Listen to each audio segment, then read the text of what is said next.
Bueno, buenas tardes a todas, a todos. Espero que anden Buenas tardes. muy, pero muy bien.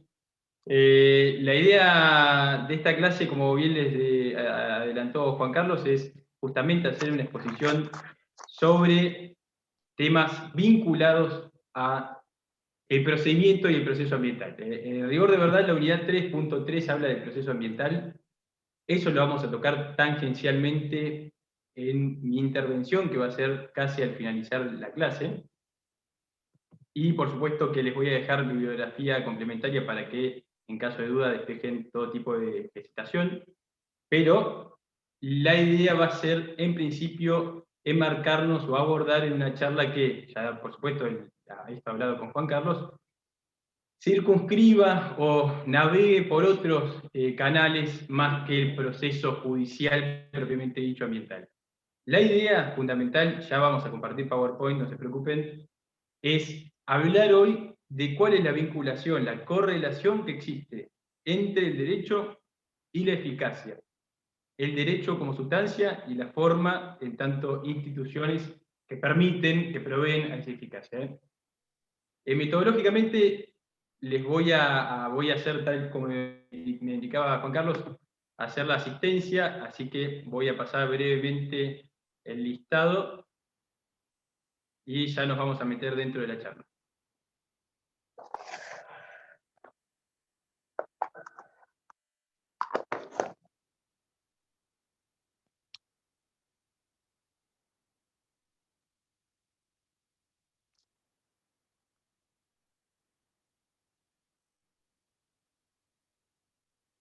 Perfecto. Bueno, voy a proceder a compartir PowerPoint y ya comenzamos con la clase de hoy. Me aguardan 2 segundos.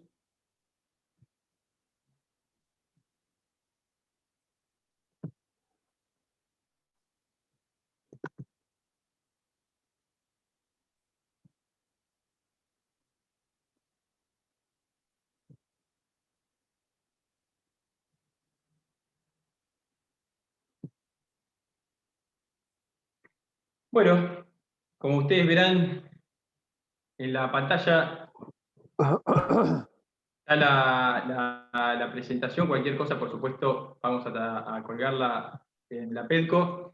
Desde ya, bueno, vamos a tratar de ver si podemos meter todo esto antes del plazo estipulado, que es, la idea es hacer una charla más corta que larga, porque entiendo que la digitalización genera que, bueno, que no podamos estar mucho tiempo enfrente de la computadora, y además tenemos la circunstancia de que probablemente nos quedemos sin conexión y se larga la lluvia pronosticada. Así que vamos a tratar de hacer lo posible para meter rápidamente la charla. Como les decía entonces, bien Juan Carlos, esto se marca dentro del proyecto de investigación que dirige Juan Carlos. Yo me encargo de coordinar uno de los grupos que está destinada a la investigación del procedimiento y el proceso ambiental. Tiene como destino generar una acción para publicitar el libro y la cual integran los integrantes y expositores que van a participar el día de hoy en su calidad de autores de sus respectivas investigaciones y además de investigadores, por supuesto, de sus temas a dar. Como les decía, entonces, la charla va a estar centrada en desentrañar que, como ustedes ya saben esto, pero por supuesto siempre está bueno volver a ponerlo de relieve, que entre el derecho y la efectividad del derecho existe un gran mar que muchas veces está inconcluso, y esencialmente es que, como bien decía Norberto Bobbio, y muchos de ustedes ya saben quién es Bobbio por Teoría General del Derecho o Filosofía del Derecho, que decía, miren, en palabras llanas, ¿no? Decía, miren, no es cuestión de ponernos a discutir, o en definitiva no es cuestión central ponernos a discutir si los derechos son naturales, históricos, Muy absolutos, lígino relativos, cualquiera. positivos o no, sino más bien cómo procuramos garantizar, cómo procuramos que sean efectivos estos derechos. Entonces, esta va a ser la máxima que vamos a tomar durante la clase. Como les decía, entonces va a haber una primera participación de Tomás Arada, quien es estudiante avanzado de grado de la carrera de Comunicación Social, que nos va a hablar del Acuerdo Escazú, nos va a introducir elementos que modifican ontológicamente las instituciones cuando se habla en el marco ambiental, nos va a introducir algunas premisas que nos van a servir como paradigma, como enfoque para hablar de la materia en sí, del derecho ambiental. Luego Natalilla nos va a hablar sobre evaluación de impacto ambiental, que si bien es una unidad que vamos a ver adelante en el programa, esencialmente nos deja relieve que dentro de la formulación de la voluntad administrativa hay un componente ambiental. Luego Eliseo nos va a hablar de que en rigor los derechos económicos, sociales, culturales y ambientales, énfasis en lo ambiental, son judicializables en sede judicial. Entonces, en el marco de la formulación de la voluntad institucional jurisdiccional, también hay un componente ambiental. Y finalmente yo voy a tratar de hacer lo posible para que en 10 minutos pueda hablarles del proceso ambiental. La idea es que cada uno de los integrantes hable un promedio de 10 a 15 minutos, por supuesto de 15 a 20 minutos. Por supuesto, si ustedes tienen preguntas, dudas, quieren que le vuelvan a repetir conceptos, no hay ningún problema en que o bien escriban por el chat o bien interrumpan abriendo el micrófono. No hay ningún problema en repetir cuantas veces sea necesario los conceptos a dar. Así que bueno, Tomás, si estás ya conectado, te voy a pedir si podés abrir tu micrófono. Yo operativamente te voy a ir cambiando las filminas de acuerdo a cuando vos me lo indiques. Así que bueno, Tommy. Buenas, perfecto, listo, cuando quieras arrancamos, Ale. Buenas tardes a todos y a todas. Bueno, bien lo dijo Ale, mi tema de investigación se trata del Acuerdo de Escazú. La idea de la clase de hoy, o como lo tenía planificado, digamos, es dar un pantallazo general sobre los aspectos más relevantes del mismo, y para empezar a, digamos, a meternos en el tema, me parece bueno, digamos, e interesante ver los aspectos más relevantes o los antecedentes que dieron paso a la conformación del acuerdo. En este sentido, digamos, ahí en el Power ustedes pueden ver que, digamos, son muchos. Yo no los vengo a traer a todos a colación porque se me haría interminable el tiempo, pero sí hay 4 momentos muy importantes a tener en cuenta. Uno, 1992, la Conferencia de las Naciones Unidas sobre el Medio Ambiente y el Desarrollo, o también conocida como la Declaración de Río, que básicamente tuvo como objetivo, digamos, establecer una alianza mundial nueva y equitativa, mediante la creación de nuevos niveles de cooperación entre los estados, los sectores claves de las sociedades y las personas. Esta declaración, digamos, va a proclamar 27 principios, pero el más importante es el que a ustedes tal vez tiene que quedar, es el principio 10, que digamos, va a tutelar el acceso a la información, a la participación pública y a la justicia en asuntos ambientales. Digamos, este instrumento va, digamos, a servir, digamos, de alguna manera para cimentar lo que se conoce como la democracia ambiental. Y digamos, en este sentido, en esta reunión de los diversos países de América Latina y el Caribe, era de alguna manera para mejorar, si se quiere, las condiciones ambientales, económicas y sociales. 20 años después, el otro hecho importante a tener en cuenta se da en 2012 con la Conferencia también de las Naciones Unidas sobre el Desarrollo Sostenible, o conocida también como Río más 20. También esta conferencia, digamos, hizo mención sobre las distintas garantías sobre estos derechos, digamos, de acceso a la información, participación pública y justicia, pero también, digamos, los países de América Latina y el Caribe se van a poner, digamos, en una declaración, van a firmar una declaración y se van a poner de acuerdo para aplicar ese principio 10. Entonces, digamos, de alguna manera van a manifestar la voluntad de generar un mecanismo de exploración, o un mecanismo exploratorio, para ver la viabilidad de crear un instrumento con miras regionales. Siempre teniendo en cuenta que sea de índole participativo. Así que bueno, van a pasar dos años aproximadamente, pero en 2014 el hecho importante, digamos, es que se va a terminar esta fase exploratoria y se va a comenzar la negociación de este acuerdo regional, que va a tener la copresidencia de Chile y Costa Rica, y las vicepresidencias de Argentina, México, Perú, San Vicente, las Granadinas y Trinidad y Tobago, donde se van a realizar aproximadamente 9 reuniones, en donde van a ir definiendo ciertas cuestiones, digamos, relativas al acuerdo.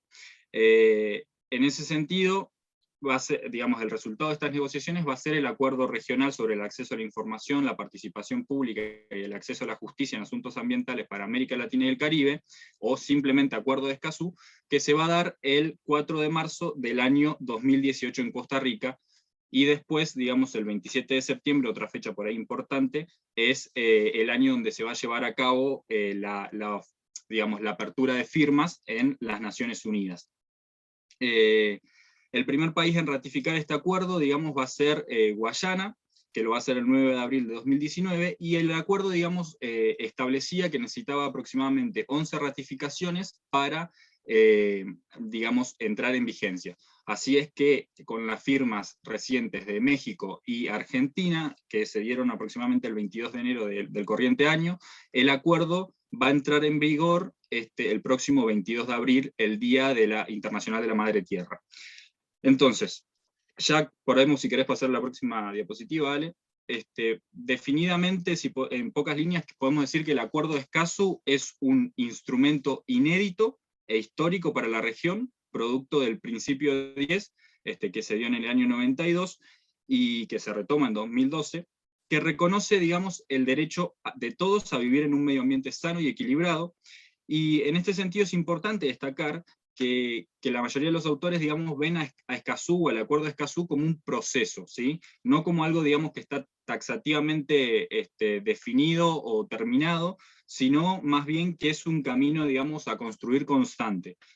Porque de alguna manera con Escazú se está innovando en materia de derechos ambientales a efectos de buscar la implementación. Yo ahí marqué una serie de preguntas que por ahí, para ir respondiéndolas, la próxima sería, bueno, ¿cuáles son los países que lo han ratificado hasta el momento? Lo importante es que hasta el momento lo ratificaron 12 países, entre ellos Argentina, y que gracias a estas 12 ratificaciones ya va a entrar en vigor el próximo 22 de abril. Otra pregunta, ¿por qué es importante el Acuerdo de Escazú? Bueno, se puede decir que, digamos, es importante porque plantea una redefinición de las relaciones tradicionales entre el Estado, el mercado y la sociedad, y porque de alguna manera contribuye a la implementación de la Agenda 2030 para el desarrollo sostenible, ya que, digamos, ayudaría de alguna manera al cumplimiento de los objetivos y las metas de esta agenda. Además, también otra de las características por lo que es importante este acuerdo es porque, digamos, es un instrumento único, que a diferencia de su hermano europeo, Argus, digamos, contiene disposiciones que pone en el centro a la persona, es decir, disposiciones de carácter vinculante. Ya pasando por ahí a la otra pregunta, ¿cuál es su objetivo? Cualquier cosa, si voy muy rápido o no, me van avisando y vamos más lento o vamos retrocediendo. Pasando a la pregunta de cuál es su objetivo, bueno, básicamente es esto: garantizar la implementación plena y efectiva, tanto en América Latina como el Caribe, de los derechos de acceso. Ya lo dijimos, información ambiental, participación pública en los procesos de toma de decisiones ambientales y el acceso a la justicia también en asuntos ambientales. Pero también otro objetivo importante del acuerdo es la creación y el fortalecimiento de capacidades y la cooperación, digamos, contribuyendo de alguna manera a la protección del derecho de cada persona, de las generaciones tanto presentes como futuras, a vivir en un medio ambiente sano y a apuntar a un desarrollo sostenible. En ese sentido, nos podemos preguntar, digamos, a qué aspira o cuál es la finalidad del acuerdo. Bueno, podemos destacar 4. En primer lugar, profundizar las democracias y la cohesión social. Por otro lado, generar confianza en las decisiones adoptadas. Eliminar asimetrías para prevenir, digamos, conflictos sociales. Y, digamos, poner esto que decía anteriormente, poner a las personas en el centro. En ese sentido, ¿quiénes son los beneficiarios del acuerdo? Bueno, todos y todas los ciudadanos y las ciudadanas de la región, especialmente, y este es el dato por ahí interesante o innovador, los grupos étnicos y los pueblos originarios. Y además que, digamos, el enfoque del acuerdo está puesto en grupos en situación de vulnerabilidad. Ese es un dato que me parece también interesante destacar. En ese sentido, los estados, digamos, van a asumir ciertas obligaciones, entre ellas podemos destacar: 1, el reconocer el derecho de todos a un ambiente sano y equilibrado. 2, tomar medidas para garantizar la implementación de los derechos de acceso, es decir, bueno, estipulamos derechos, tipificamos derechos de acceso en el acuerdo, pero bueno, también los estados van a tener que de alguna manera trabajar para que eso se pueda implementar. y también garantizar, digamos, un entorno propicio de trabajo, que eso voy a volver un poco más al final de la charla. Ya podemos pasar a la otra diapo. Bueno, en cuanto a los principios, ahí ven, son 9 principios, están tipificados en el artículo 3. Básicamente, digamos, la arquitectura técnica de Escazú seguía, digamos, en su aplicación e implementación bajo, digamos, ciertos principios rectores, si se quiere. Que, digamos, la práctica internacional ha puesto en marcha para otros foros y acuerdos internacionales, pero principalmente en materia de derechos humanos esto. Es decir, en estos principios se encuentran, como vemos ahí, el principio de transparencia, de rendición de cuentas, de no regresión, de progresividad, precautorio, de máxima publicidad, de igualdad soberana de los estados y el principio de pro persona. De esto hay que tener en claro, o por ahí el dato interesante, es que dicha implementación está acompañada como hilo conductor por la interpretación más favorable al pleno goce y el respeto de los derechos de acceso. Yo ahora les voy a comentar ciertos principios que me parecen interesantes, no vamos a ahondar, digamos, en todos porque no nos alcanzaría el tiempo, pero me parece que un principio interesante a traer a colación es el de rendición de cuentas. El principio de rendición de cuentas promueve, digo, de alguna manera, mediante el Acuerdo de Escazú, que le va a requerir, si se quiere, a todos los estados de la región a conducirse o a manejarse de manera más transparente. Y, digamos, y de alguna manera los va a obligar a que adopten una participación proactiva, ¿no? En esto, en concordancia con el derecho de acceso a la participación pública, que adopten una participación, digamos, más activa, y que, digamos, los estados configuren gobiernos más abiertos, ¿no? Dejando de lado esos gobiernos, digamos, o esos papeles donde la decisión pasaba por manos de unos pocos, sino como que se abra más el juego y, digamos, el ciudadano común, el ciudadano de pie, digamos, pueda tener acceso a la información y pueda participar en la toma de decisiones. Otro principio, digamos, que me parece interesante destacar, es el principio de progresividad y de no regresión, que también están contenidos en el acuerdo y que, digamos, también obligan de manera gradual a mantener, digamos, los procesos alcanzados para lograr el pleno goce o el pleno logro y cumplimiento de las disposiciones establecidas en el acuerdo. Dichos progresos, digamos, deben considerar todas las medidas disponibles tanto a corto, mediano y largo plazo, y, digamos, procurar en todo momento la satisfacción y establecer, digamos, de alguna manera, como estándar la prohibición de retroceder de manera injustificada. Esto está bueno, ¿por qué? O por qué lo traigo a colación, y me parecía valorable, es porque, digamos, también lo mismo, en un cambio de gobierno, si se da un cambio de gobierno, la idea es que todo el avance que se dio en materia medioambiental en base al Acuerdo de Escazú no vuelva por atrás si el gobierno, digamos, es de otro palo político, digamos, que se mantenga lo que se hizo y a lo sumo que se mejore. También está esta posibilidad de retroceder, pero siempre y cuando sea de manera justificada. Y por último, el último principio a destacar es el de, toma un poquito de agua,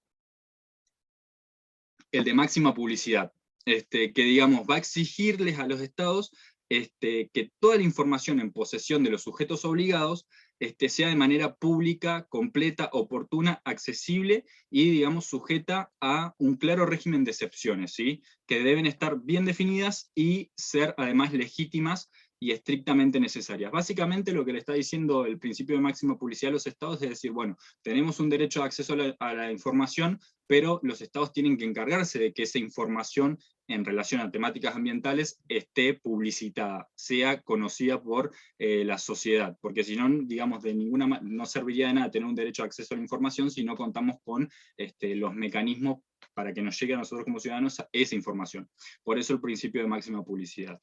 Ahora bien, pasando, digamos, a por ahí lo más relevante del Acuerdo de Escazú, que lo venimos mencionando, los derechos de acceso. De estos también, no quiero ser muy extensivo por una cuestión de tiempo, la idea es mencionarles en la próxima diapositiva los aspectos más relevantes, y bueno, a saber son 3 derechos de acceso. El acceso a la información ambiental, que, digamos, va a fijar este principio de máxima publicidad, que era lo que les había mencionado anteriormente, ¿qué quiere decir? Es los estados parte deben difundir de manera masiva todo el contenido respecto a Escazú. Por otra parte, este derecho de acceso, digamos, establece una serie de garantías, eso me parece interesante destacarlo, para que las personas puedan acceder a esta información de manera clara, de manera sencilla, en un plazo adecuado y expedito, y de forma gratuita. Sin embargo, este derecho a información, digamos, tiene ciertas restricciones en cuanto a la entrega o al acceso de la información. Y digamos, esto para saberlo, digamos, ¿cuándo puede impedir, nos pueden impedir a uno acceder a la información? Bueno, en primer lugar, si compromete la seguridad de las personas, de las especies o del interés nacional. Esto en definitiva, digamos, de alguna manera puede significar una traba futuro en el acceso a los datos, pero digamos, habrá que verlo en práctica. También, digamos, para destacar es que en base al derecho al acceso a la información es que se obliga a los estados a implementar sistemas de información ambiental y que estos funcionen correctamente. De nada sirve tener los sistemas si son obsoletos. Y además, generar, recopilar, poner a disposición y difundir información medioambiental relevante, también siempre en forma clara, sencilla y periódica. En síntesis podemos decir que la finalidad de este derecho de acceso es que cualquier persona o grupo en situación de vulnerabilidad pueda acceder a la información. Eso es como por ahí lo más importante que nos tiene que quedar de este derecho de acceso. El otro derecho de acceso es el acceso a la participación pública en asuntos ambientales. Básicamente también lo que se busca con este derecho de acceso es garantizar de alguna manera que todo ciudadano pueda participar en los procesos de evaluación, de debate y de decisión de los asuntos ambientales, que atañen tanto a su persona, a su comunidad o al entorno que lo rodea. Y, digamos, para que pueda participar se establece que tiene que ser que los estados o los responsables de publicitar las cuestiones ambientales le den la información de manera temprana. Por lo que en este sentido se debería informar al público, digamos, en un lapso acorde. ¿Qué más del acuerdo? Bueno, y por último, digamos, en este sentido, los estados firmantes, digamos, de alguna manera deben asegurar que las personas puedan acceder a participar. Y acá también entra un poco en juego el principio de máxima publicidad. Si no tenemos información necesaria, no nos vamos por ahí a enterar de las cuestiones que pasan en nuestro entorno, en nuestra comunidad, a no ser que estemos netamente involucrados. Y bueno, y por último, el acceso a la justicia, que básicamente lo que busca este derecho es que los ciudadanos, en el marco de su legislación nacional, puedan acceder a los procesos administrativos o judiciales, ya sea para impugnar, recurrir o recurrir un hecho particular. Ya sea cualquier decisión, acción u omisión que impida el acceso a la información, la participación pública, o que afecte de alguna manera al medio ambiente, o también, digamos, que vaya en contra de las normas jurídicas de cada país. En este sentido, digamos, los estados están obligados a buscar organismos estatales adecuados para evitar arbitrariedades en materia ambiental. Y también se establece que los estados deben tomar medidas para prevenir, investigar y también sancionar ataques o amenazas a los defensores de los derechos humanos en asuntos ambientales que puedan, digamos, sufrir en el ejercicio de estos derechos contemplados en el acuerdo. Y este es un dato interesante, digamos, porque también, digamos, el acuerdo de Escazú viene a defender a aquellos defensores de los derechos ambientales, que en la región de Latinoamérica y el Caribe es una de las más, digamos, peligrosas para estos defensores del medio ambiente. Entonces, digamos, hay como una cierta protección de Escazú, digamos, del acuerdo. De hecho, la fecha en la que se inaugura, el 4 de marzo, es en conmemoración a el nacimiento de Berta Becerra, una activista hondureña que fue, digamos, asesinada por justamente, digamos, defender las cuestiones medioambientales. La finalidad, entonces, en síntesis, para ir cerrando, ya si querés, Ale, pasamos a la próxima diapositiva. La finalidad, digamos, de los derechos de acceso básicamente es promover y garantizar la democracia ambiental y, digamos, contribuir a alcanzar un medio ambiente sano. Vienen a ser como una herramienta, digamos, que vamos a tener nosotros como ciudadanos para poder, digamos, hacer frente a las arbitrariedades o al mal uso del manejo del suelo o del medio ambiente. En ese sentido, digamos, los estados tienen un rol digamos, de mediadores para garantizar que el cumplimiento de estos derechos de acceso sea de forma significativa, de forma real, de forma eficiente y oportuna para llevando adelante el principio de máxima publicidad. Muchas gracias a todos y a todas por escuchar, y bueno, cualquier duda que tengan será resuelta o intentaremos que sea resuelta cuando terminen los demás compañeros. Muchas gracias. Gracias, Tommy.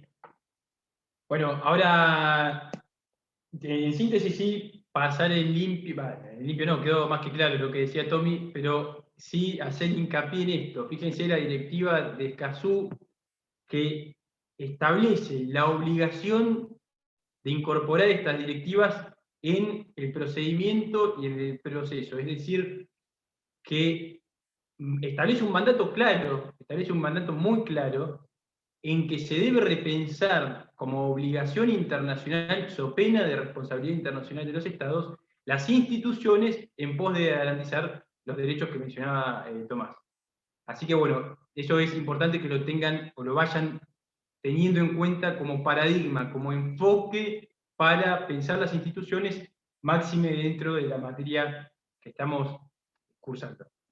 Ahora va a hablar Natalia, que como les había adelantado, va a hablar sobre el procedimiento ambientativo, en rigor de verdad, uno de los instrumentos de gestión ambiental que, en palabras llanas, es un método, es un procedimiento. Recuerden la diferencia entre procedimiento y proceso. Proceso judicial es aquel en donde existe jurisdicción y una tercera parte, interpartes, que es el juez. El procedimiento, para aquellos que hayan hecho administrativo, se trata del íter por el cual se forma la voluntad de la administración. Entonces, uno de los mecanismos en los cuales se incorpora el componente ambiental es lo que nos va a estar explicando ahora Natalia, y en este sentido es que vamos a hacer hincapié en este tema. Es decir, que en la formación de la voluntad administrativa también existe un componente ambiental. Así que, Nati, si querés activar tu micrófono, hacemos lo mismo que Tomás, vamos pasando la filmina de acuerdo a cuando vos me avises. Buenísimo, Ale. Bueno, buenas tardes a todos. Bueno, chicos, hoy les vengo a hablar, bueno, espero ser clara. Si voy muy rápido me paran y repito y retrocedemos. Bueno, hoy les vengo a hablar respecto del procedimiento administrativo en un Estado de Derecho Ambiental efectivo. ¿Por qué un Estado de Derecho Ambiental efectivo? Bueno, como ustedes ya saben, la Constitución no es una mera declamación de principios, sino que los derechos deben ser efectivos.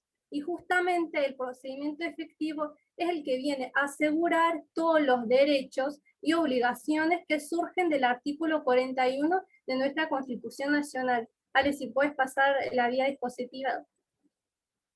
Ahí. A ver. Bueno, bien. Entonces, la Constitución Nacional pone a cargo de las autoridades la protección de los derechos difusos y prevé un establecimiento administrativo para prevención y solución de los conflictos ambientales. Bueno, me consta de que ustedes todavía no han cursado derecho administrativo, que está en segundo cuatrimestre, pero a pasar de eso les voy a comentar lo que tienen que saber de esto: es que existe un procedimiento administrativo nacional que está previsto en la ley 19.549, y este procedimiento nacional se va a aplicar supletoriamente a este procedimiento ambiental especial. Bueno, este procedimiento especial se denomina evaluación de impacto ambiental. A continuación le voy a denominar EIA. Bien, ¿qué es la evaluación de impacto ambiental? Bueno, esta evaluación constituye uno de los ejes técnicos jurídicos del derecho ambiente. Fraga, un doctrinario, dice que esta técnica jurídica específicamente ambiental, lo que ha marcado en el derecho ambiental moderno, esta consideración de los factores ambientales, como bien dijo Ale, en la toma de las decisiones administrativas. Bien. La EIA cristaliza uno de los principios rectores de la materia en derecho ambiental, que es de la prevención, de singular significado para evitar el impacto ambiental por la ocurrencia de los procesos y puesta en funcionamiento de los proyectos de desarrollo. La doctrina lo denomina como un instrumento preventivo por excelencia. Bien. Entonces, en lo que se focaliza esta evaluación de impacto ambiental es en las consecuencias que se van a producirse en el medio ambiente. Y estas, no solamente las consecuencias directas e inmediatas, sino también las consecuencias acumulativas.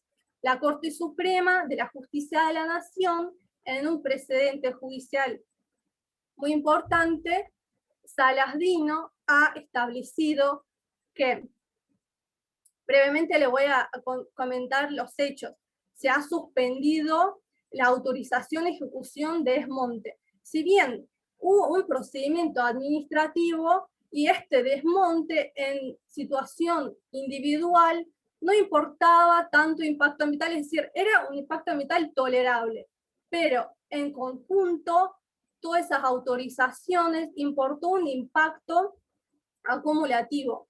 Por ende, la Corte ha dicho que se suspenden todas estas autorizaciones, se tiene que realizar un estudio de impacto ambiental acumulativo, que no es lo mismo que el procedimiento administrativo, el estudio, y se tiene que dar a la participación de las comunidades que habitan el área.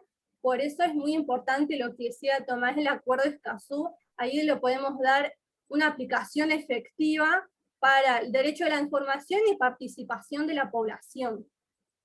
Bien, otro de los principios rectores en este procedimiento es el principio precautorio. Este principio también, la Corte también se ha explayado respecto a este principio en el mismo precedente Salas-Dino y ha dicho que el principio precautorio en este caso produce una obligación de previsión extendida y anticipatoria a cargo del funcionario público. Por ende, no se va a cumplir con la ley si se otorgan las autorizaciones sin conocer el efecto de todo el proyecto de obra o actividad que se está tratando. Por ende, la aplicación de este principio implica armonizar la tutela ambiental mediante un juicio de ponderación razonable. Bien, otro de los fallos ha dicho que también está a cargo de la administración nacional a la administración provincial y municipal la realización de la evaluación de impacto ambiental, a pesar de que no esté previsto. Bien, Ale, si podemos pasar a la próxima guía expositiva. Muy bien, ahora vamos a ver de qué modo trata la Ley General del Medio Ambiente. La Ley General del Medio Ambiente lo prevé en los artículos 11, 12 y 13. Por una cuestión de tiempo no lo vamos a ver profundidad, pero me gustaría dejar asentado esto. Que la ley no define, no da el concepto del procedimiento, a pesar de que lo hacen la provincia de Río Negro y Neuquén lo define, que lo vamos a ver a continuación. Y dice en qué caso se va a aplicar en el artículo 11, en el artículo 12 se prevén las reglas procesales. Respecto de eso, hay un precedente judicial que dice que las reglas procesales tienen que ser interpretadas de manera amplia. Es decir, de un modo se revierte el rol tradicional del juez de simplemente aplicador de la norma y listo. Y en el artículo 3 se establece el contenido mínimo del estudio de impacto ambiental, y sobre esto me gustaría decir que la Corte Interamericana de los Derechos Humanos no se queda estática, sino que dice que este estudio de evaluación ambiental debe contener además los efectos, las consecuencias sociales y ambientales. Social, eso es lo que dice la Corte, tiene impacto de que se tienen que incorporar los impactos directos o indirectos sobre la forma de vida y salud de los potenciales grupos sociales afectados. Bien, me gustaría aclarar que respecto de la evaluación de impacto ambiental se aplican muchísimas normas, es decir, una vez que se hace un estudio de impacto ambiental, que es lo que va a hacer el proponente, él va a tener que considerar toda la normativa que existe. Se va a aplicar toda la normativa, pero cada proyecto es individual, es decir, no va a ser lo mismo un proyecto cerca de un parque nacional que un proyecto en la zona del desierto, por ejemplo. Bien. Bueno, tenemos que tener en claro, como ustedes ya saben, que la Ley General del Medio Ambiente es una ley de presupuestos mínimos.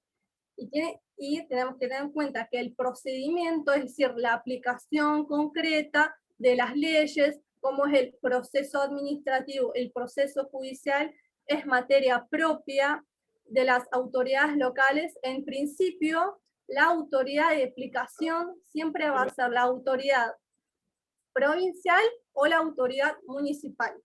¿Por qué digo en principio? Porque la ley, hay varias leyes de presupuesto mínimo que le otorgan la competencia nacional. Entre ellas tenemos Parque Nacional de Monumentos Naturales, que es la ley 22.351, y respecto de esa ley me gustaría, por si les copa profundizar, hay un fallo de la Corte Suprema, Saavedra, Silvia Graciela y otros, Administración Nacional de Parques Nacional, Estado Nacional, Amparo Ambiental. En este caso se resuelve la competencia originaria de la justicia especial. Vean el voto de Elena, ahí donde no la asco, y ella está en disidencia.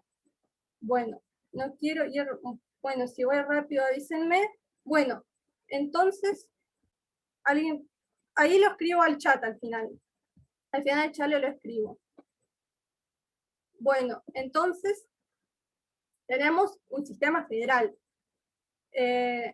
Ahí la doctrina está como muy discutida sobre este punto, pero en principio, es como un conflicto de distribución de competencia. En principio, la nación se quiere atribuir más competencia y no darle la competencia a las provincias. Pero bueno, en principio tiene que haber una subordinación entre la nación y las provincias. Bien. La autoridad de aplicación en el ámbito nacional, por ahora, es Ministerio de Ambiente y Desarrollo Sostenible. Y, respectivamente, cada jurisdicción va a establecer su propia autoridad de aplicación. Ale, si podemos pasar la diapositiva. Bueno, una vez dicho el análisis de la jurisprudencia de la Corte Suprema de la Justicia, surgen varias premisas que podemos establecer, y además todo lo que establece la jurisprudencia de la Corte Suprema va a influir respecto del procedimiento administrativo provincial, es decir, procedimiento local. La primera premisa es la obligatoriedad del procedimiento. Se ha dicho que es obligatorio a pesar de que la provincia no lo contenga. La obligatoriedad de presentar los informes de impacto ambiental previo a la ejecución de toda obra. Debe ser previo, es decir, no resulta válido realizarlo una vez que se haya puesto en funcionamiento una obra determinada para subsanar, así decir, el vicio que sería falta del procedimiento. Bueno, la tercera premisa es que la decisión final debe ser incondicional. ¿Qué quiere decir eso? Que la autoridad de aplicación, en este caso, no puede emitirse respecto de manera incondicional, es decir, tiene que aprobar o rechazar el proyecto. No puede decir, no, mirá, a vos te falta esto, si en plazo de 30 días me lo subsanás, podemos verlo. No, acá, no, el proyecto te lo apruebo y procedes, o si no, te lo rechazo y tenés que empezar de vuelta. Otro de los principios es que la vía de amparo es una vía idónea para canalizar el juzgamiento legal. Como pueden ver, a continuación voy a dejar la lista de fallos. Muchos han cuestionado la evaluación de impacto ambiental mediante el amparo. Bueno, la quinta es que el amparo debe ser reflexivo, serio y participativo. Bueno, en esto es muy importante lo que decía Tomás, de la participación, ya que la autoridad de aplicación es la que va a decidir si se va a someterse la evaluación de impacto ambiental a la audiencia pública, pero no es óbice para una intervención judicial. Es decir, la autoridad lo decide, pero después en el proceso judicial se va a poder ponerse esto en cuestión. Bueno. Si podemos pasar a la próxima vía expositiva, ¿vale? Bueno, en el marco normativo local tenemos la ley de Río Negro, que es la ley 3.264, y la ley 4.741. La ley 3.261 regula el procedimiento en concreto, y la ley 4.741 regula los aspectos relativos a la autoridad de aplicación, que en la provincia de Río Negro, si no me equivoco, es la Secretaría Ambiental. El Tribunal Provincial de la provincia de Río Negro ha establecido en un fallo que se denomina así: Evaluación de Impacto Ambiental, Municipalidad de Viedma, Amparo Colectivo, del 9/5/2019. Se ha dicho que no se puede llevar adelante una urbanización por una vía de hecho sin un impacto ambiental. Es decir, tiene que haber una planificación seria e integral que asegure la sustentabilidad, es decir, debe haber una gestión apropiada del ambiente. Y ratifica lo que dijo la Corte, que el derecho ambiental tiene un énfasis evidentemente preventivo. Se basa en los principios de prevención y precautorio, y justamente ese procedimiento de evaluación de impacto ambiental es una herramienta que hace posible que sean efectivos todos estos derechos. Y además menciona cuál es el rol del juez en todo esto. Bueno, el juez tiene la función primordialmente de prevención del daño ambiental, como parte de la colectividad que goza y usa el medio ambiente. Es decir, no es un simple espectador en las cuestiones ambientales. Debe ejercer la doble responsabilidad como juez y parte interesada en la conservación del ambiente. En cambio, bueno, Neuquén tiene una ley 1875 que regula los aspectos procesales de una manera bastante unificada, y el Tribunal de Neuquén se ha expedido respecto a la competencia que tienen los tribunales. Se ha dicho, y cita un fallo de la Corte Suprema, ahora le voy a decir, Roca Magdalena contra Buenos Aires, provincia, según la inconstitucionalidad. Es un fallo viejo del 95. Dice este fallo que corresponde reconocer a los órganos locales de aplicar los criterios de protección ambiental que ellos consideren conducentes para proveer un bienestar de la comunidad para que lo gobiernen. Entonces, tal conclusión surge de la Constitución Nacional, en cuanto el bien establece que le compete a la nación. Claro, la nación dicta las normas, los presupuestos mínimos, y además se reconoce expresamente a las jurisdicciones locales la competencia para la intervención. Bien, en el mismo fallo dice que la búsqueda de las soluciones a los problemas ambientales no puede realizarse mediante una confrontación. ¿Qué quiero decir eso? Es decir, no puede haber en una sentencia, en un procedimiento judicial que próximamente va a hablar el liceo, una confrontación no, de que la ley nacional no, la ley premocional es más importante por el artículo 31 de la Constitución Nacional, y otros van a alegar, no, porque la provincia no, tiene que haber una relación de subordinación y armonía, y siempre teniendo en mira la preservación del medio ambiente. Bueno, ya voy terminando. Bueno, y no puede dejarse señalarse que la administración es la que tiene, como he dicho, la competencia para decidir si se va a requerir el estudio de impacto ambiental. Bueno, ya estoy corta con el tiempo, pero me gustaría brevemente explicar eso para que entiendan la esquemática. Yo propongo un proyecto de obra o actividad cualquiera, no importa. Voy a la administración y le digo, mire, este es mi proyecto, yo quiero abrir, no sé, una fábrica. Y la autoridad me dice, no, esto está bien, no hace falta someterse a la evaluación de impacto ambiental. Y en otros casos, sí va a hacer falta someterse a la evaluación de impacto ambiental. En el caso de que no se va a someterse, igualmente se va a emitirse una declaración de impacto ambiental y una licencia ambiental en su caso, un permiso llamado.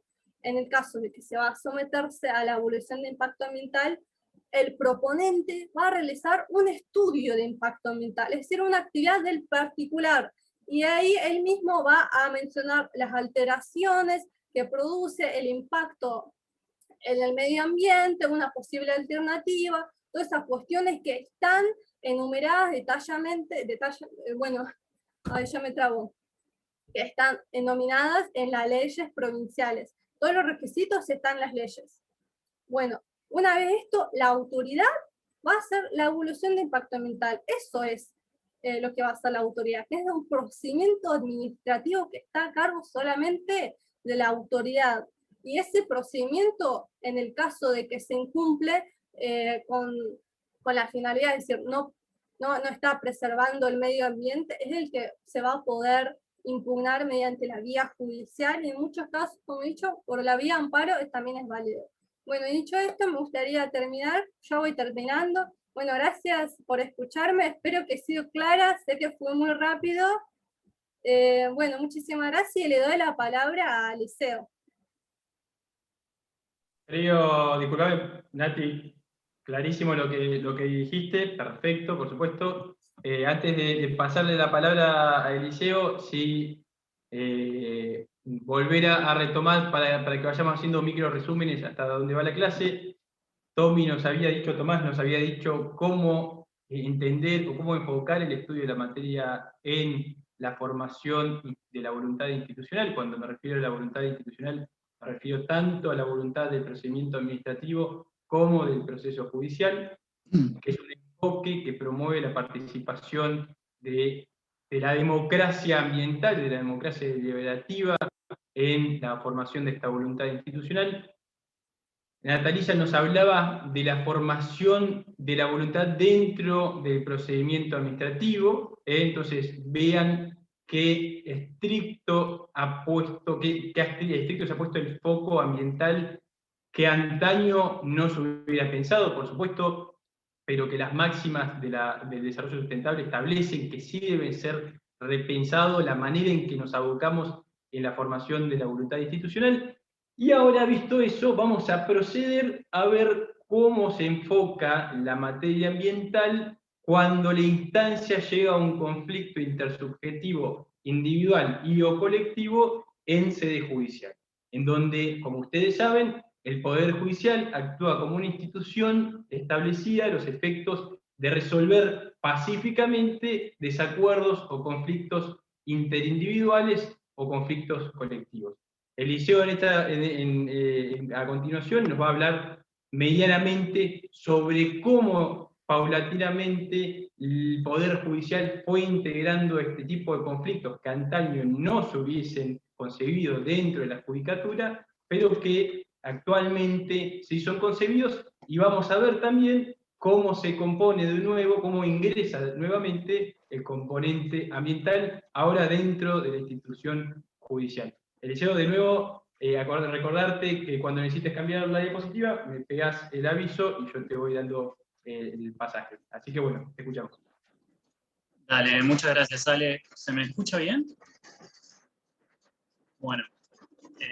Bueno, chicos, yo les voy a hablar un poco sobre judiciabilidad de los derechos ambientales. Se acaba de largar a llover, así que vamos a ver si no se corta la luz, esperemos. Mandale a Ale, cambiale la primera diapositiva, simplemente esta a modo tipo. Bueno, lo que nosotros tenemos que pensar primero que es judicializar. Cuando hablamos de esto de materia ambiental o de cualquier derecho, judicializar va a ser llevar un conflicto ante un órgano jurisdiccional para que nos brinde una solución o una decisión. Bueno, en este sentido tenemos que entender que la historia de los derechos sociales, económicos, culturales y también los ambientales es una historia que ha tenido cierta conflictividad con el derecho judicial, porque han sido derechos que han sido generalmente postergados por cuestiones económicas. Hay que tener en cuenta que, como decía Natalia, estos derechos para tener una práctica efectiva tiene que haber un Estado lo suficientemente fuerte para poder sostenerlos de fondo. Y bueno, en este marco nosotros tenemos que entender que a partir de que los Estados adoptaron estos sistemas republicanos con división de poderes, ya desde esa génesis se empezaron a notar que en ciertos países, como por ejemplo en Francia, habían poderes judiciales extremadamente fuertes y se desarrolló lo que fue la teoría del acto político, o acto de gobierno, que nosotros lo tenemos hoy en nuestra legislación entendido como cuestiones políticas. Estas cuestiones políticas... ¿Se me trabó? No, está bien, perdón. Bueno, las cuestiones políticas son actos de la administración que no van a ser susceptibles de revisión judicial. Eso quiere decir que ante una eventual pérdida de derechos por parte de un ciudadano, no podría hacer un reclamo ante sede judicial, porque la respuesta que recibiría sería de que ese tema excede a las competencias ordinarias de la Corte. Frente a esto, nosotros tenemos que preguntarnos si verdaderamente esta situación de la cuestión política es algo que pueda bloquear nuestro acceso a la justicia, o si por el contrario, nosotros tenemos una garantía de revisión consagrada constitucionalmente. Por eso yo acá les dejé los artículos de la Constitución Nacional a los que hago referencia con este tema, arrancando por el artículo 18, que es bastante extenso, pero el artículo 18 consagra la inviolabilidad de la defensa en juicio de la persona y de sus derechos. También tenemos, según dice Gordillo, que fijarnos si hay una disposición dentro de nuestro cuerpo normativo supremo, la Constitución, para que hayan cuestiones políticas que no sean susceptibles de revisión judicial. Y si hacemos un análisis exegético de la norma, vamos a encontrar que en el 109, dentro de lo que son las atribuciones del Poder Judicial, hay un artículo específico que bloquea al presidente de la Nación para ejercer funciones judiciales.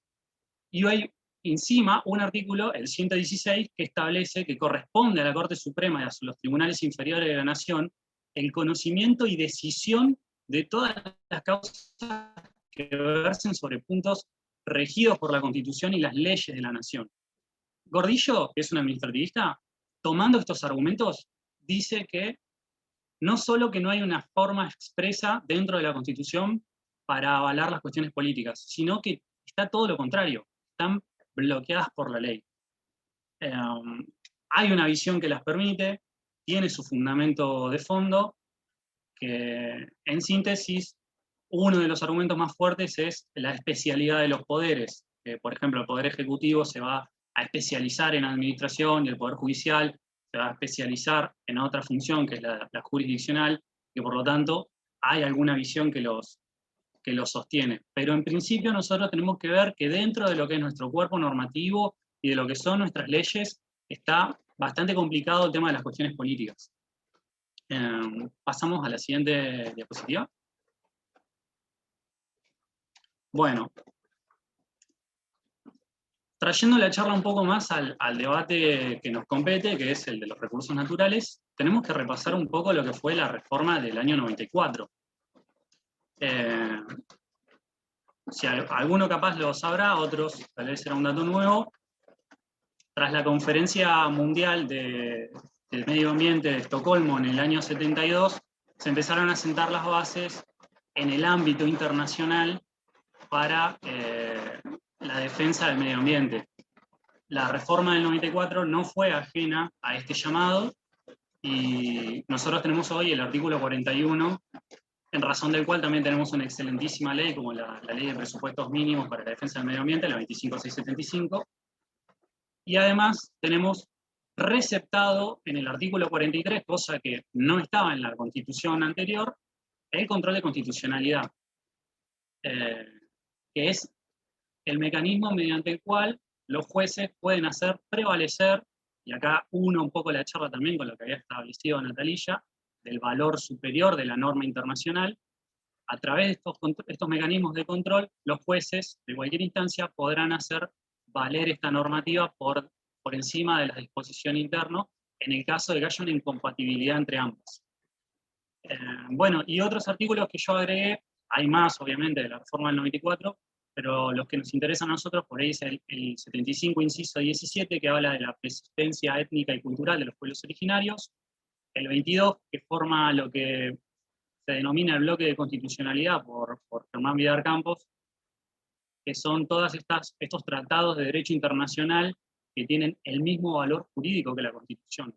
Por lo tanto, cuando aparezcan estas contradicciones entre las normas internas y las de tratados internacionales, se van a tener que hacer valer el tratado internacional por justamente conformar ese bloque jerárquico. Y bueno, también en el 75, inciso 24, vamos a tener los tratados de integración. Por ahí tienen un valor menor comparado con lo que venimos charlando previamente, pero son igualmente importantes. Pasamos, ¿sale? Bueno, entonces vamos a hablar un poco de lo que son los tratados de derechos humanos y el valor que tienen. El primer organismo que tuvimos de derechos humanos fue el que se creó a partir de la Primera Guerra Mundial, que fue la Sociedad de las Naciones, y había sido conformado con la intención de evitar una segunda guerra. Claramente hubo una segunda guerra, por lo tanto ese órgano se terminó disolviendo, y una vez terminado ese conflicto bélico, se arma la Organización de las Naciones Unidas. El primer documento que forma la declaración, perdón, el primer documento que arma la Organización de las Naciones Unidas va a ser la Declaración Universal de Derechos Humanos. Es del año 48, es muy, muy reciente después de la guerra. Y bueno, ¿por qué es una declaración? Porque en un primer momento no tenía fines jurídicos en los cuales nosotros pudiéramos decir tengo un derecho consagrado en este cuerpo normativo. Eran declaraciones y eran intenciones para que los estados en su momento trataran de poner una vara mínima para consagrar los derechos de libertad y dignidad de la persona. Eventualmente este cuerpo normativo, la Declaración Universal, se volvió costumbre internacional y hoy es plenamente exigible, pero no lo era en un primer momento. Lo que sí sucedió fue que, a partir de esta situación de que no habían derechos exigibles, se buscó, por todos los medios, conformar algún cuerpo normativo que estableciera una masa de derechos para las partes. Las partes, me refiero a los estados firmantes del tratado, que posteriormente, tras ratificar, podrán hacer valer los derechos de sus ciudadanos dentro de la órbita nacional e internacional.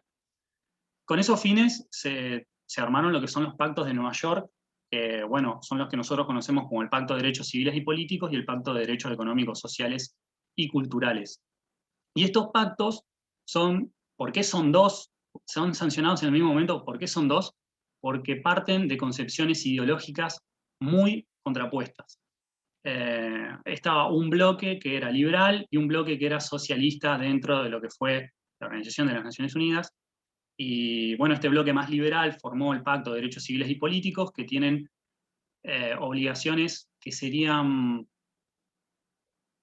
negativas, es decir, que los estados tienen un no hacer. Por ejemplo, respetar la libertad de expresión, respetar el derecho a la vida. No hay un correlato económico de fondo que dificulte la puesta en marcha de estos derechos. Generalmente con una mera legislación estos derechos entran en rigor, y por eso que se hablaba de la operatividad y la exigibilidad directa e inmediata de estos derechos. Apenas el país ratifica el Pacto de Derechos Civiles y Políticos, todos sus derechos pueden hacerse valer. Por el contrario, el Pacto de Derechos Económicos, Sociales y Culturales, de una visión socialista, tiene derechos que, como decía por ahí Natalía, que esto se relaciona un poco más con los derechos del medio ambiente, son más difíciles de volverlos efectivos en una práctica. Y es por eso que en un primer momento se hablaba de que estos derechos eran programáticos. Es decir, que para poder hacerlos efectivos se requería de una ley que reglamentara cómo se iban a realizar dentro de cada país. Esta visión de operativos versus programáticos ha tenido una clara evolución a partir de los principios interpretativos que rigen en materia de derechos humanos. Está más que consagrado el principio pro persona o principio pro homine, que siempre que haya una duda sobre el alcance, la efectividad de un derecho, siempre se tiene que estar en pos de garantizar ese derecho a todas las personas. Vamos a tener el principio de progresividad y de no regresividad. Tal vez los nombraba Tomás en su charla. Son principios de derechos humanos básicos que hablan de siempre ir hacia adelante y no hacer medidas regresivas, y en el caso de que la medida sea regresiva, el Estado tendrá que justificar por qué ese derecho lo está removiendo, pero no puede, un Estado puede reducir, por ejemplo, de un área, pero siempre tiene que destinarla a otra, por estos siguientes tres principios que vamos a tener, que es la universalidad, indivisibilidad e interdependencia. El principio de indivisibilidad surge de lo que fue la proclamación de Teherán de 1968, que se celebró, bueno, yo les decía, en el 48, la Declaración Universal. 20 años después se hace esta proclamación de Teherán y se habla de este principio de indivisibilidad, que dice que los derechos humanos son parte intrínseca de la persona y que por lo tanto no puede entenderse una persona sin sus derechos humanos. Y el de universalidad y el de interdependencia surgen ya de lo que fue la Declaración y Proclamación de Acción de Viena, que esa es del 93, un año antes que nuestra Constitución. Y acá se establecen por ahí los principios más importantes que han tenido por ahí los efectos jurídicos más relevantes a la hora del tema que nos convoca. La interdependencia va a indicar que estos derechos están todos conectados, y que una persona, para tener el máximo de dignidad posible y el máximo de libertad posible, se le va a tratar de tener que garantizar todos sus derechos humanos. Obviamente también va a estar el principio de no discriminación, a salvo la discriminación positiva que se puede hacer en los casos, pero la discriminación negativa está en materia de raza, color, religión, política, etc. No se puede prohibir ni restringir los derechos de las personas. Pasamos una más, Ale. Bueno, entonces, como yo ya les nombraba, hablábamos de esto de lo que fue la proclamación de Teherán, la Convención de Viena, un poco de lo que fue la convención, la Conferencia Mundial de Medio Ambiente de Estocolmo del 72, cómo todo esto se va uniendo y nos va trazando esta línea de que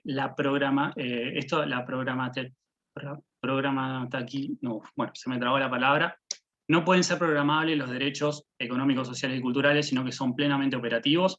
Empieza a cambiar, especialmente con el caso Lagos del Campo versus Perú.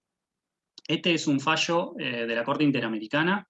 El señor Alfredo Lagos del Campo fue una persona, un trabajador, un sindicalista, que perdió su laburo, perdió su trabajo, y fue en razón de su función sindical.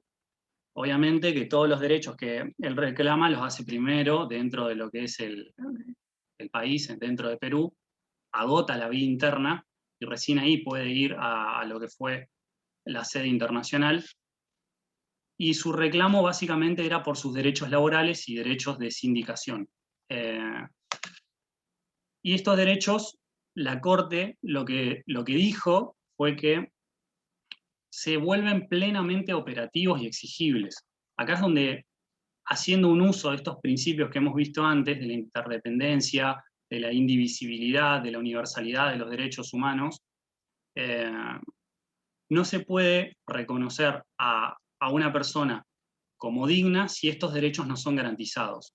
Y optó, tras una decisión que es histórica, porque a lo largo del tiempo ha costado mucho lograr esta operatividad, esta exigibilidad, reclamarla, establecer esto de que los derechos económicos, sociales, culturales y ambientales van a ser plenamente exigibles de forma directa y plena. Nosotros tenemos también el fallo Mendoza, que es de 2006, calculo que ustedes ya lo habrán estudiado, lo estarán estudiando. Es un fallo importante porque habla de todo lo que teníamos relacionado en la charla de hoy, cómo se establecen estos mecanismos para que un Estado no haga la vista gorda y trate de encarar el problema y brindar una solución, estableciendo, por ejemplo, en el caso Mendoza, el saneamiento del riachuelo, más toda la otra disposición y las medidas de participación ciudadana. Y también les traía, para cerrar la charla de hoy, un fallo que es de hace unos días, salió el 8 de abril, que es de la comunidad mapuche catalán y Confederación Indígena Neuquina contra la provincia de Neuquén, sobre una acción de inconstitucionalidad, en la cual se reclama por parte de las comunidades mapuches, se trata de exigir la inconstitucionalidad de la creación del municipio de Villa Pehuen. ¿Y eso por qué? Porque el municipio hace 10 años que fue creado y no se realizó con las medidas que exige el convenio 169 de la OIT sobre los derechos de los pueblos originarios, con los mecanismos de participación de estos pueblos y la consulta previa. Obviamente es un caso súper complejo, tenemos que entender que un municipio que lleva 10 años trabajando ha generado obligaciones, derechos, con titulares de buena fe, y por lo tanto era una situación bastante complicada, y la Corte no se esconde, no dice que es una cuestión que no le competa, que le exceda en su materia, sino que toma el caso, y la respuesta que da es confirma la creación del municipio, pero le exige a la provincia de Neuquén que realice la consulta previa que no fue realizada, y en el caso de que se sigan generando derechos que puedan tener implicancias y efectos hacia los pueblos originarios, de darles los mecanismos de participación y la parte correspondiente. Bueno, nada más de mi parte. Gracias por escuchar a todos, y bueno, también gracias a Ale por toda la ayuda que nos ha brindado en estos días. Gracias, Eliseo. Y no, por favor, la actividad eso es de ustedes. Bueno, ya entonces, para ir cumpliendo con lo prometido, ahora vamos a pasar a hablar un poquito sobre, a modo de cierre de la charla de hoy, /clase de hoy, sobre el derecho y el proceso. Pero previamente, como hicimos costumbre ya, entonces recapitulamos. En el primer término vimos que Tomás Arada nos había hablado de cómo la comunidad internacional, y por supuesto luego adaptado, tomado por la comunidad local, hacen eco de los principios que involucran tener un enfoque diferencial, un enfoque prácticamente ambientalista en materia de la formación de la voluntad institucional. Después, Natalia nos había hablado de que dentro de la formación de la voluntad administrativa existen determinados instrumentos que determinan que el componente ambiental debe ser sopesado para que exista tal voluntad administrativa. Y luego Eliseo nos habló finalmente que operativamente que hubo una confrontación tradicionalmente entre derechos operativos y no operativos o programáticos.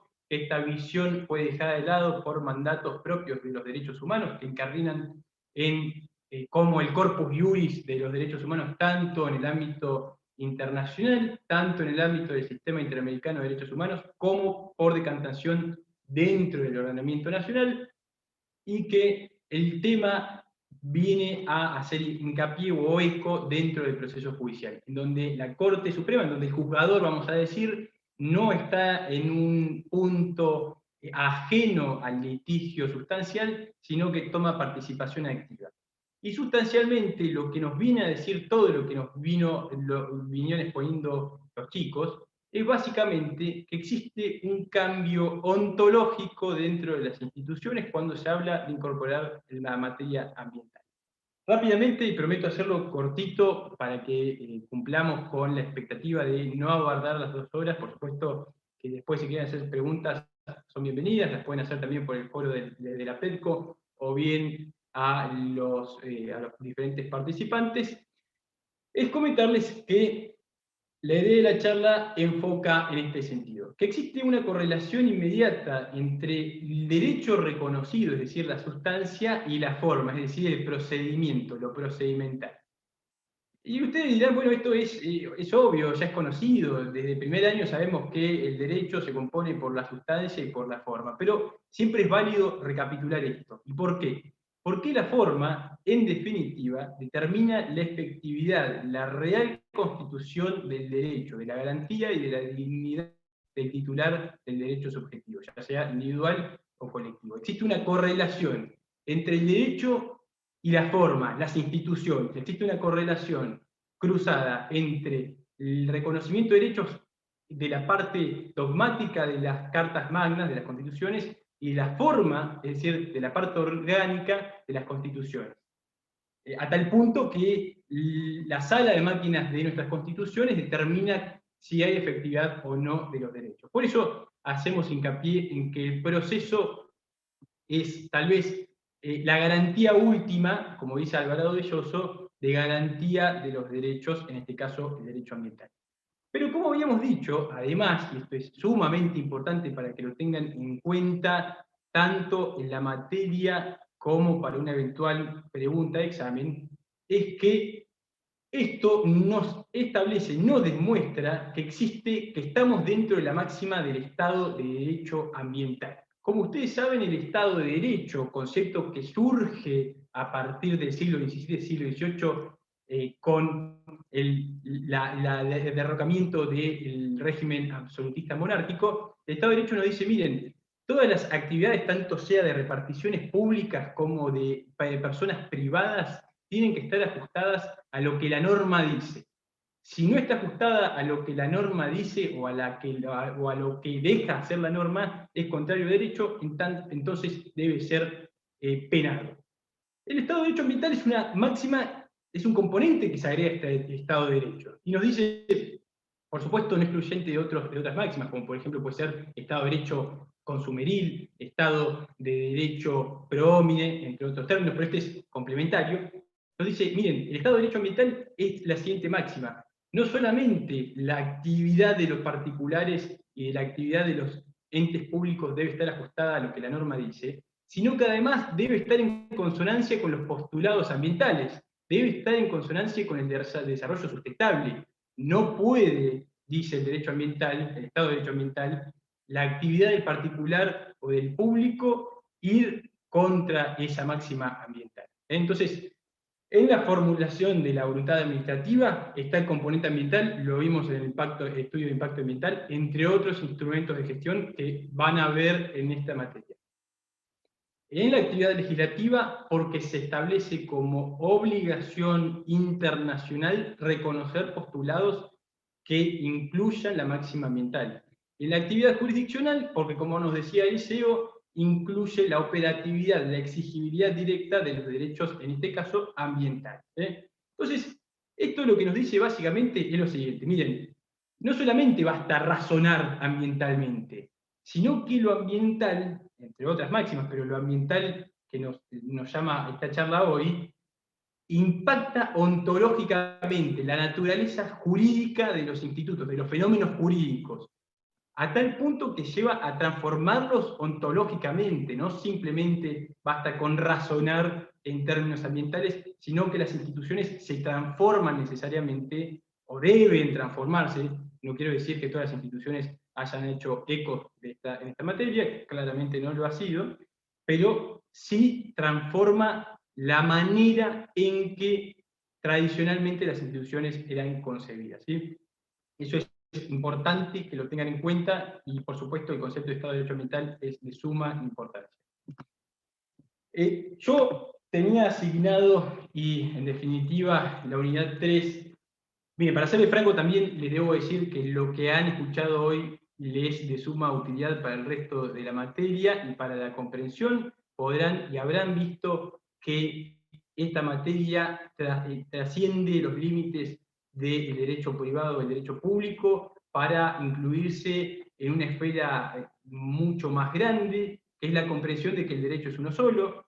Habla de derecho constitucional, habla de derecho privado, de derecho público, de derecho administrativo, de lo que quieran. Entonces, para afrontar el estudio de esta materia es imprescindible que tengan ese enfoque, un enfoque englobador.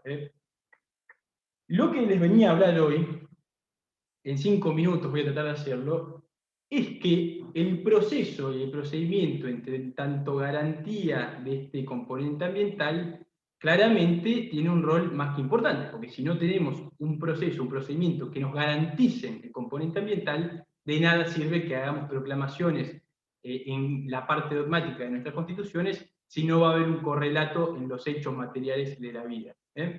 Entonces, en ese sentido, me tocaba hablarles un poco sobre el proceso ambiental. El proceso ambiental es el proceso judicial, es decir, hay una tercera persona, interpartes, un juzgador, que resuelve un conflicto institucionalmente entre dos partes, entre quien pretende y entre quien defiende. Entonces, pero para entender cómo se entra al proceso judicial, debemos saber la parte anterior a cómo se ingresa al proceso jurisdiccional, que es la existencia de un daño ambiental o un posible daño ambiental. Tengan muy en cuenta lo siguiente, si es que no lo vieron anteriormente, que el daño ambiental genera necesariamente un daño a un valor colectivo, que el valor colectivo se denomina ambiente saludable, como lo verán en el artículo 41 de nuestra Constitución Nacional y sus correlatos en las constituciones provinciales. El daño ambiental necesariamente genera siempre un daño a un valor colectivo, que es, vuelvo a repetir, el derecho al ambiente saludable. Pero hay oportunidades en donde, como bien tiene dicho el Tribunal Superior de Justicia de la provincia de Neuquén, el daño colectivo surge o es el surtidor del daño de rebote individual, daño individual, o en francés, que se denomina así en la doctrina, el par collet. Básicamente lo que nos dice esto es que cuando estamos hablando de un daño ambiental colectivo, al valor colectivo, se va a generar un proceso colectivo. Y cuando hay veces que además de ese daño colectivo se genera un daño de rebote o individual, ese se puede canalizar por las vías tradicionales judiciales. De allí que verán abajo a la izquierda que el conflicto individual, dos partes claramente identificadas, se pueden dilucidar su conflicto en un proceso tradicional, en un proceso ordinario de daños y perjuicios, por ejemplo. Mientras que el conflicto colectivo, cuando hay un daño ambiental, necesariamente siempre hay un daño ambiental al valor medio ambiente saludable, genera un cambio en la manera en que nos abocamos al proceso judicial, generando un proceso colectivo ambiental. En muy pocas palabras, y de allí que les dejo ese link abajo que podrán acceder posteriormente a una guía que ya hemos utilizado en años anteriores para hablar sobre este tema, que es cortita, es bastante clara y la pueden leer rápidamente para adentrarse sobre el estudio de los procesos colectivos ambientales. Es que el proceso colectivo ambiental, que además tiene como pretensión inicial la tutela del componente ambiente, genera lo que en la doctrina procesal se denomina litigios grupales. ¿Qué es el litigio grupal? En muy pocas palabras, es lo siguiente. Miren, como es muy difícil traer a juicio a cientos, miles o millones de personas, lo que hacemos a los fines prácticos es que una persona, el afectado, una asociación no gubernamental o una repartición pública se presenten en los estrados judiciales en representación de toda la comunidad que ha sido damnificada en su derecho al ambiente saludable y realizamos un único proceso judicial a los efectos de debatir la responsabilidad y el daño en ese proceso. En vez de generar una multiplicidad de procesos individuales para discutir un mismo daño colectivo, generamos un único proceso porque es más práctico, es más efectivo, genera lo que en Norteamérica se habla como judicial economy, y generamos un único proceso judicial para debatir esto.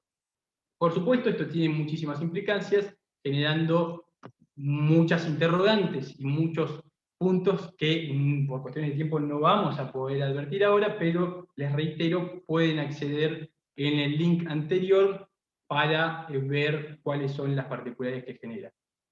En pocas palabras,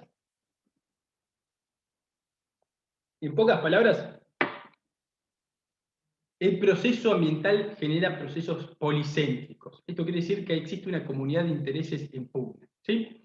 Pero déjenme hacerles una pequeña antecedente, como bien decía Eliseo, hablando del fallo Mendoza. Si es que todavía no lo han leído, lo van a tener que leer obligatoriamente, porque tal vez es un caso que marca una directiva muy importante en términos de doctrina del precedente y doctrinas institucionales en el derrotero jurisprudencial de la Corte Suprema. El fallo Mendoza básicamente establece, o la sentencia establece, la Corte Suprema dice, miren, además de remediar, fíjense el objeto que tiene la sentencia judicial, dice, además de remediar todo el cauce de la cuenca Matanza-Riachuelo, también se tiene que tener en cuenta los daños conexos que existen por peligros de derechos que son conectados a este derecho ambiental, como bien decía Eliseo. Por ejemplo, el derecho a la salud. Como ustedes sabrán, o si no lo verán, cerca o a las cercanías de la cuenca Matanza-Riachuelo existían diferentes asentamientos irregulares, entre ellas la famosa Villa Inflamable, que fue también objeto, fíjense esto, que fue también objeto de la sentencia de la Corte Suprema, en donde la Corte Suprema le dice que además de abocarse a la remediación del Riachuelo, se aboca también a la remoción de las personas o la reubicación de las personas que vivían en condiciones precarias. Entonces, fíjense que son sentencias de alto impacto institucional, que trascienden la mera cuestión sustantiva entre derechos, como el proceso tradicionalmente nos lo presenta, para involucrarse en cuestiones netamente institucionales y sociales. Pero volviendo puntualmente al tema del proceso judicial, lo que hay que tener en cuenta es que existe o rige una lógica diferencial al proceso tradicional. ¿Por qué? Porque, como ustedes sabrán, la Ley General del Medio Ambiente 25675 establece que lo primero que hay que hacer ante un eventual daño ambiental es prevenirlo. De allí que se genere en el artículo 30 de Infine una acción sui generis, una acción popular de cese de daño, es decir, permite a cualquier persona, sin invocar legitimidad a causa, es decir, procesal, efectiva, poder reclamar judicialmente para prevenir el daño. Pero si no se puede prevenir, dice, hay que recomponer in natura, hay que tratar de que se vuelva al estado anterior, porque no hay forma, el dinero no viene a reemplazar la materialidad ambiental, la inocuidad ambiental. Y en última instancia, y esto lo dice Ricardo Lorenzetti, hay que proceder a indemnizar. Si no se pudo prevenir y no se pudo recomponer, recién ahí vamos a hablar de la indemnización en términos de derecho civil clásico. Pero fíjense que la lógica es totalmente diferente. Y esto impacta transversalmente en la actitud que toma el juez. Como decía Natalia, el juez ya no actúa como un tercero interpartes, observador del conflicto, que ya dijimos es un conflicto colectivo, institucionalizado y de impacto social, sino que actúa de oficio, porque en definitiva el juez es parte de la sociedad, y al ser parte de la sociedad tiene un interés concreto en que ese juicio, ese proceso, ese mecanismo de solución de controversias sea avanzado, encuentre un buen puerto. El juez actúa entonces como un director del proceso, en estos términos también tiene la facultad de instar pruebas, que es una cosa que en un proceso tradicional sería inaudito, dictar medidas de mejor proveer o medidas cautelares y o preventivas en cualquier instancia del proceso, entre otras facultades. Como recomendación práctica, les aviso que lean la ley 25675, si es que no la leyeron ya, a partir del artículo 30 en adelante, para materia de proceso judicial. Lo anterior, por supuesto, es de plena utilidad, pero en materia puntual de proceso judicial, lean una de las últimas partes de la ley citada de presupuestos mínimos ambientales, que con bastante claridad, pero leanlo por supuesto con atención, van a poder entender de qué se trata el proceso judicial ambiental. Además, ya para ir terminando, el proceso ambiental genera una ampliación de la legitimación para presentar reclamos. Como habíamos dicho, al hablar de un valor colectivo y no de un derecho subjetivo individual, sino de un bien colectivo, la lógica de poder peticionar del acceso a la justicia es totalmente diferente, o al menos es importante la ampliación, la dilatación de la posibilidad de generar reclamos en sede judicial. De tal forma que ya no solamente el afectado va a poder realizar el reclamo en sede judicial, sino que toman intervención activa el defensor del pueblo, las asociaciones no gubernamentales, el Estado nacional, provincial o municipal, e inclusive, de acuerdo a las leyes reglamentarias, también pueden hacerlo otras reparticiones públicas.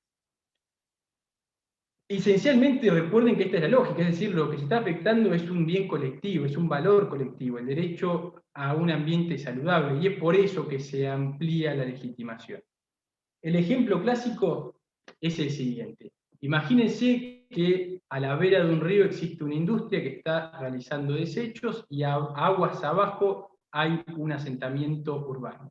Resulta que un día, a partir de tanto desecho industrial al río, se empieza a contaminar y un niño de esta villa va a tomar agua del río. Cuando toma agua del río, este niño tiene un daño particular y cae gravemente enfermo. Entonces los padres deciden realizar una acción contra las empresas que vierten sus residuos sobre el cauce hídrico. Como ven acá, ese es un clásico proceso tradicional por daños y perjuicios. Legitimado activo, los padres en representación del niño reclaman los daños y perjuicios generados por las empresas que realizan desechos sobre el río. Pero la situación no termina ahí, porque como habíamos dicho, el desecho producido por las empresas sobre el cauce hídrico genera un daño colectivo. ¿Por qué? Porque está afectando el derecho humano o el derecho al ambiente saludable, que no corresponde únicamente al niño que se infectó al tomar agua, sino que corresponde a toda la población que se servía de ese río, ya sea para actividades comerciales, para actividades recreativas, etc. O simplemente para ir a mirarlo. Entonces estamos hablando ontológicamente de un conflicto ya no subjetivo o individual, sino colectivo. Y esta visión genera que el proceso judicial sea ayornado, generando, entre otras cosas, muchas de las características que estamos viendo ahora, que impera un principio precautorio y preventivo, juez que actúa de forma oficiosa, que existe una ampliación, una dilatación de la posibilidad de reclamar en sede judicial, que existe una inversión en la carga probatoria en términos de responsabilidad civil, y sobre todo, y ya para ir terminando, nos plantea, más allá de todas estas características, la siguiente inquietud, que es la siguiente. Las instituciones, entonces, el procedimiento y el proceso judicial, en este caso puntualmente el proceso judicial, como tradicionalmente lo concebimos, ¿están preparadas? ¿Tienen los instrumentos eficientes y suficientes para abocarse a la solución de conflictos de tamaña magnitud? Y mi respuesta, que esta es personal, pero está secundada por gran parte de la doctrina actual, es que, lisa y llanamente, el Poder Judicial en solitud y con las herramientas que cuentan, y por herramientas me refiero, entre otras cosas, al personal, al presupuesto anual y sobre todo a los códigos de procedimiento, resultan manifiestamente, a todas luces, insuficientes para abordar este tipo de conflictos. Conflictos que además implican la participación democrática dentro del seno judicial, cosa nunca antes vista y que no se concebía antaño, y genera una redimensión de las instituciones públicas. ¿Sí?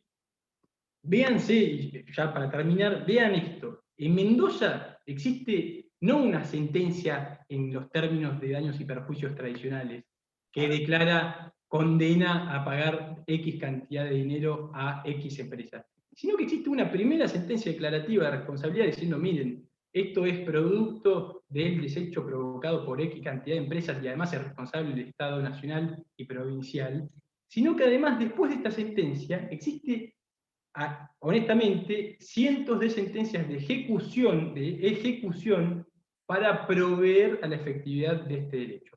Vean entonces, fíjense que dentro de estas sentencias de ejecución generan la creación, una sentencia que crea o insta a crear un ente autárquico, que es el ACUMAR, interjurisdiccional, pero además ordena la reubicación de un asentamiento poblacional, que era Villa Inflamable, entre otras múltiples cuestiones. Vean entonces que la cuestión ambiental, como ya habíamos dicho, y para ir terminando, impacta ontológicamente en las instituciones.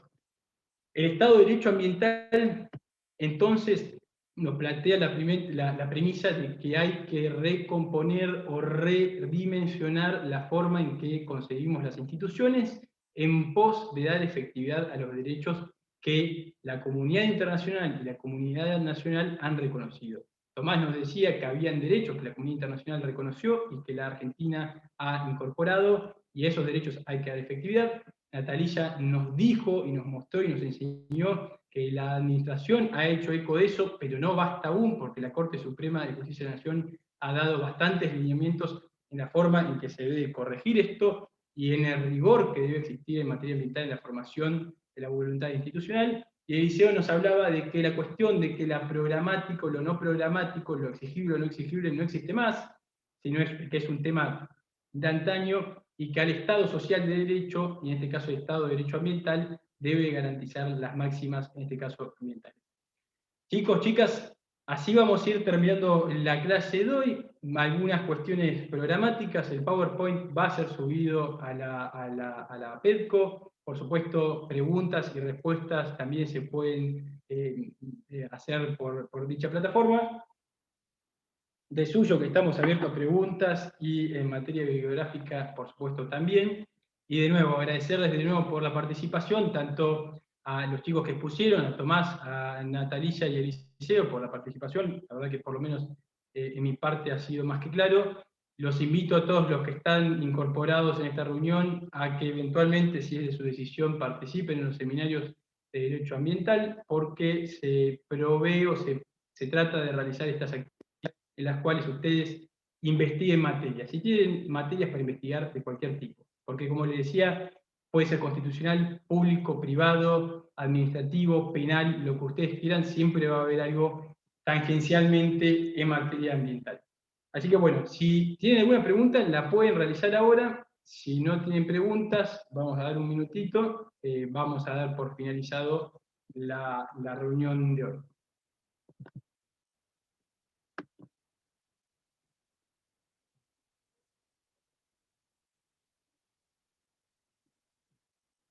Si no tienen ninguna pregunta, chicos, chicas, vamos a ir terminando. Espero que les haya resultado interesante, sobre todo, y que les haya despertado algún ánimo de investigación, de estudio. Y bueno, sí, por supuesto, o sea, bueno, el video se va a subir, así que no se hagan problema en ese sentido. Y bueno, y les deseo suerte con la lluvia que se nos viene, si o no se nos viene, espero que les sea pasajera. Así que bueno, Sí, adiós. profesor, Sí, perdón, que no están dando bien. No podía prender el micrófono. Una sola pregunta con respecto a esto último, para fijar este último mensaje, si se quiere, que entonces lo que tendremos que tener en cuenta es que este problema de carácter colectivo que involucra distintas ramas del derecho por su amplitud, incluso al ser transnacional, no podríamos dar una solución efectiva o eficiente con las normas jurídicas actuales. Por eso nos obliga a crear nuevos mecanismos para poder dar una solución más acabada a los distintos problemas. No podríamos pretender entonces de esta forma justificar que debemos resolver estas cuestiones que también traen nuevos problemas, por decir así, con sistemas jurídicos que tienen un origen o una concepción que ya tienen un tiempo y que en su origen no tenían este problema planteado, que yo coincido porque esto ya se planteó en otra clase, sin desmerecer la opinión de otro compañero que decía que había que aplicar las normas vigentes porque, según su posición, había normas suficientes y solamente había que aplicarlas, cuestión que yo no coincido, sino que considero que hay que crear nuevos mecanismos para poder hacer más eficiente la aplicación o efectiva goce de los derechos. Así que, bueno, si puede aclarar un poco más ese aspecto, que creo que es el último punto que se dijo. Muchas gracias. Sí, Maximiliano, perfecto la acotación. Yo estoy, es una opinión ya una opinión netamente valorativa, pero estoy totalmente de acuerdo con tu postura. Las normas tradicionalmente concebidas, y esto lo voy a hablar, a ver, hay dos formas de encarar este tema que son de trascendental importancia. Una constitucional, y aquí hablamos de Roberto Gargarella, que nos dice, miren, si bien está bueno concebir nuevos derechos en la parte dogmática de la Constitución, y sin desmerecerlo, de nada nos va a servir si no proveemos a la parte orgánica, a la sala de máquinas de la Constitución para dar efectividad a esos derechos que proclamamos en la parte dogmática, entre ellos el derecho ambiental. Porque como vemos, las instituciones orgánicas fueron concebidas con una lógica del siglo XVIII que nada tenían que hacer con conflictos de la posmodernidad, es decir, del siglo XXI. Entonces, es muy difícil encontrar herramientas pensadas en el siglo XVIII, cuando Madison nos hablaba de constitucionalismo norteamericano y Alberdi tomaba esas premisas, para poder solucionar conflictos que Madison o Alberdi no tenían en cuenta, porque llanamente Madison o Alberdi nunca pensaron sobre el problema ambiental. Y las instituciones orgánicas fueron creadas con esa filosofía. Entonces, es muy difícil pretender que con las leyes, no con las leyes, sino con las instituciones que tenemos actualmente, que no han sido efectivamente ayornadas, como dice Carlos Nino, podamos dar efectividad a esos derechos. Por eso estoy muy de acuerdo con vos, Maximiliano. También en materia procesal puntualmente, si vamos al Código Procesal Civil, vamos a ver que estos temas lejos están de ser solucionados. El Código Procesal Civil, agarren el de Río Negro, agarren el de Neuquén, agarren el federal, nada nos dice de cómo actuar en materia de conflictos colectivos, y se aplica ese código de procedimiento para litigar estos conflictos. Y si no se aplica, se crean reglas ad hoc, es decir, por eso los jueces se tratan de sacar encima esto, porque cuando llega un proceso ambiental a los jueces, lo primero que hacen es patearlo a cualquier declararse incompetente, porque no quieren saber nada de esto.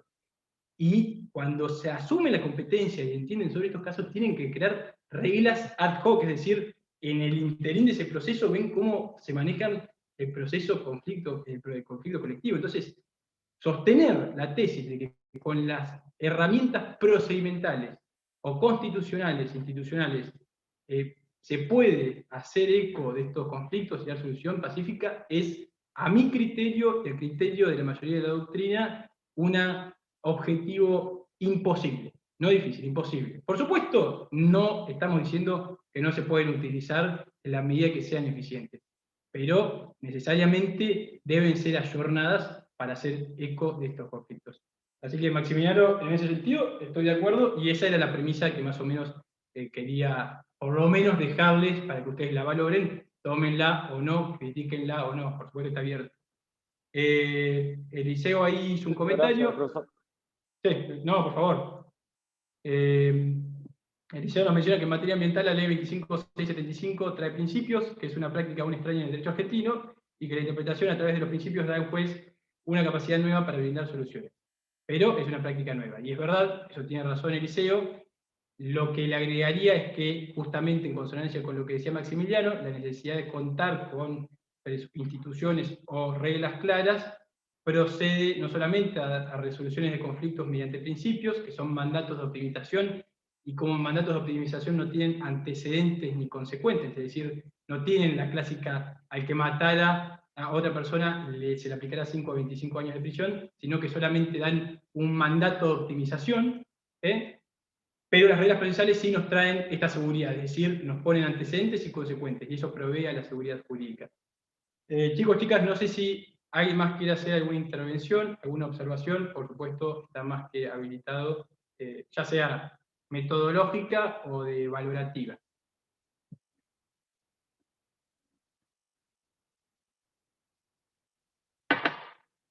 Bueno, nada, entonces, chicos, chicas, disculpen porque realmente no cumplí con la palabra de la hora 20, pero espero que les haya servido, les haya parecido interesante, y por supuesto, de nuevo, invitarlos a seguir discutiendo estos temas.